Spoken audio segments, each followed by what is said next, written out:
Baik, saya akan ulangi pertanyaan Anda supaya saya tidak keliru menangkap apa yang Anda sampaikan. Ya, saya ingin memastikan terlebih dahulu. Apa yang Anda tanyakan adalah bagaimana kalau ada kondisi sholat di belakang satu imam, kondisinya menjadi makmum, sedangkan imam itu tidak fasih.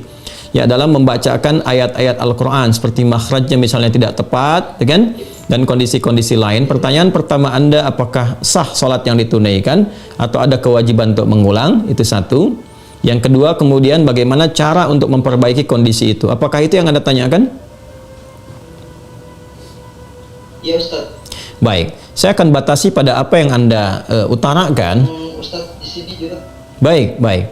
Yang pertama, jika kita mendapati kondisi demikian, maka idealnya begini. Saya ingin sampaikan kondisi ideal supaya memahami fikih imam terlebih dahulu. Seseorang ditetapkan atau diangkat atau dipersilahkan menjadi imam ketika diketahui ya dan dipastikan bahwa syarat-syarat menjadi imam itu terpenuhi. Apa di antara syarat-syaratnya? Pertama, memahami fikih salat. Ya, jelas karena imam itu pemimpin dari salat. Kalau nggak paham apa yang dikerjakan, bagaimana bisa memimpin? Ya kan? Itu memahami fikih salat. Yang kedua adalah bagus ya dalam bacaan-bacaan yang dia bacakan. Ya, karena nanti bacaan-bacaan imam itu termasuk yang mengcover bacaan makmum dan gerakan diikuti. Jadi paham tentang fikih salat, bagaimana mengerjakan dari awal sampai akhir karena diikuti imam itu. Yang kedua, bacaannya bisa mewakili makmum. Itu yang tercover dalam hadis Nabi sallallahu alaihi wasallam, "Innama ju'ilal imamu liyutamma bih, fa qira'atul imami qira'atul ma'mum." Ya, adapun imam dijadikan untuk diikuti. Bagaimana kita bisa mengikuti? Kalau imam memahami sehingga benar dari awal sampai akhir. Ini juga filosofinya dalam kehidupan. Kalau kita ingin mengangkat imam dalam kehidupan kita misalnya, apapun itu, ya baik itu di keluarga dan sebagainya, harus paham dulu tentang kewajiban-kewajiban yang melekat kepada imam itu sehingga kita bisa mengikuti yang benar, pastikan yang benar. Anda profesinya guru misalnya, itu imam bagi murid-muridnya, wali bagi mereka. Maka jangan memberikan contoh yang tidak baik, pelajari bagaimana menjadi guru yang baik supaya murid-murid menjadi baik. Ya, suami imam bagi istri dan anak-anak di keluarga. Maka pelajari bagaimana fikih rumah tangga dengan benar sehingga nanti keluarga tidak mencontoh yang salah. Ya, ke atasnya lebih besar lagi. Nanti kata Nabi kalau salah memilih fantadhiris sa'ah. Ya, tunggu akan ada masa-masa sulit nantinya gitu ya, dan akan menghasilkan atau menghadirkan situasi yang tidak kondusif dalam berkehidupan. Maka ini digambarkan lewat latihan sholat. Sholat itu jadikan ketat. Maka yang pertama dipastikan adalah orang-orang yang paham fikih sholat, bacaannya baik, benar, bagus. Ya, baru nanti di antara sekian yang banyak ada senioritas. Siapa yang paling senior, yang pengalamannya banyak? Kan yang paling senior itu kalau paham fikih sholatnya, bacaannya cukup baik, gitu kan? Nah, kemudian baik itu ukuran tajwid ya, bukan ukuran lagu. Ingat, baik itu ukuran tajwid, bukan ukuran lagu. Kadang ada yang irama lagunya bagus, tapi kadang-kadang dengarnya telinga kita panas gitu. Telinganya nggak enak dengar. Kenapa? Karena makhrajnya itu berantakan, sifatnya berantakan. Ini berpengaruh juga. Ya, jadi yang dimaksud ukuran tajwid. Kalau udah ada bagus misalnya dari ukuran fikih salatnya, kemudian bacaannya bagus, lihat dari faktor usia.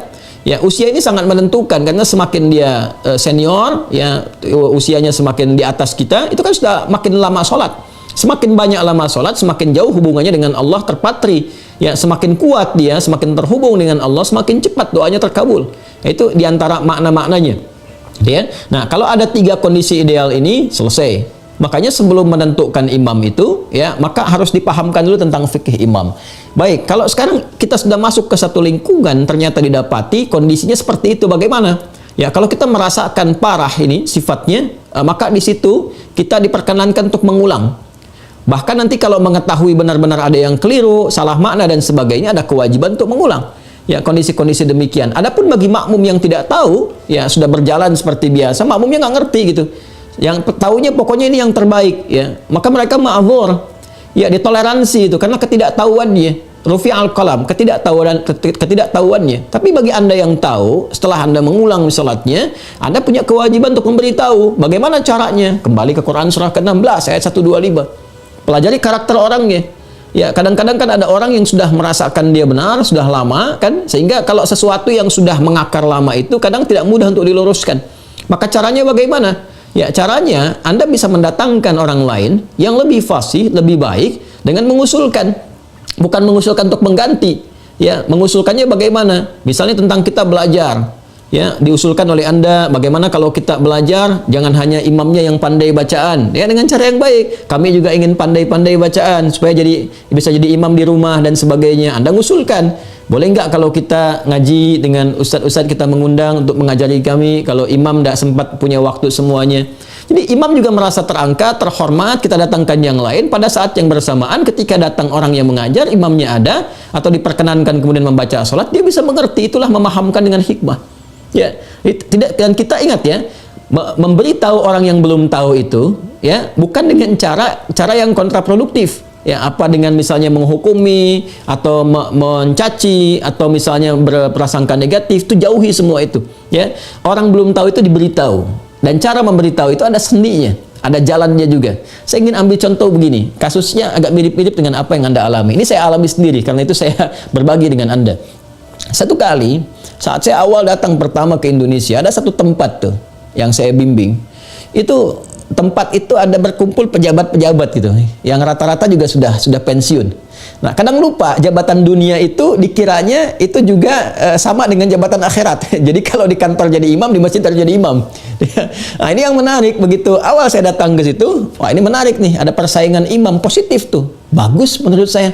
Ini kita kalau melihat dengan rahmat itu, ya semua ada peluang kebaikan. Wah ini bagus sih saya pikir.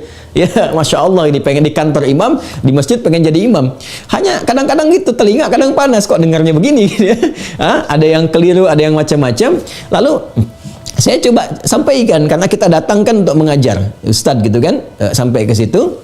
Ya, Masya Allah Pak, saya bilang, Bapak luar biasa jadi imam. Ya itulah ustadznya. Hanya begini saya sampaikan Pak. Jadi imam itu kan ada kualifikasinya, ya, ada syarat-syaratnya. Bacaan-bacaan kita itu harus baik, harus memahami, dan jawabannya juga bagus. Justru Ustadz, saya ini jadi imam supaya tahu kalau saya salah bisa dibenarkan makmum.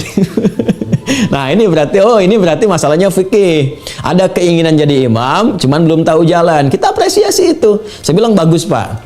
Nah, supaya Bapak pilih yang mana? Banyak dibenarkan makmum atau Bapak nggak usah dibenarkan oleh makmum? Ya tahunya harus bagus. Nah, saya berikan caranya Pak, tipsnya. Bapak jadi imam, ya, yang nggak akan dikoreksi oleh makmum. Ya, sambil menunggu itu kita mantapkan juga supaya bacaan Bapak lebih bagus. Mau tuh. Caranya bagaimana Ustadz? Hari ini saya akan tempatkan Bapak tetap dalam posisi imam, karena saya diperkenankan untuk mengatur di masjid itu. Ya, saya bilang Pak, Bapak tetap jadi imam, nanti spesial zuhur dan asar. Zuhur dan asar. Maghrib, isya, subuh, ya, itu nanti saya dan santri yang pimpin.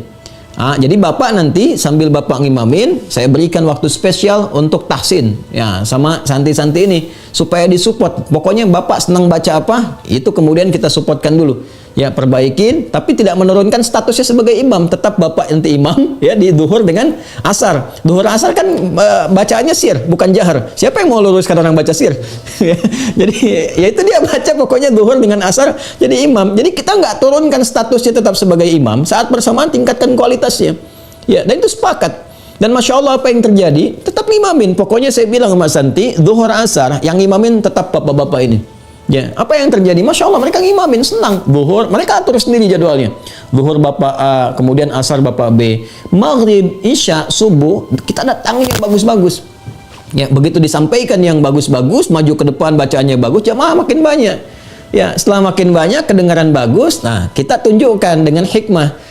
Pak, barangkali Bapak mau ngimamin yang maghribnya nanti setelah ini. Oh, enggak usah Ustadz, itu aja, itu udah ada bagus katanya. Jadi sudah ada kesadaran di situ. Begitu ada kesadaran, dia ingin meniru. Karena itu kemudian dia belajar. Begitu belajar sudah bagus, kita naikkan. Ya, satu-satu. Pak, Bapak ngimamin ya besok maghrib.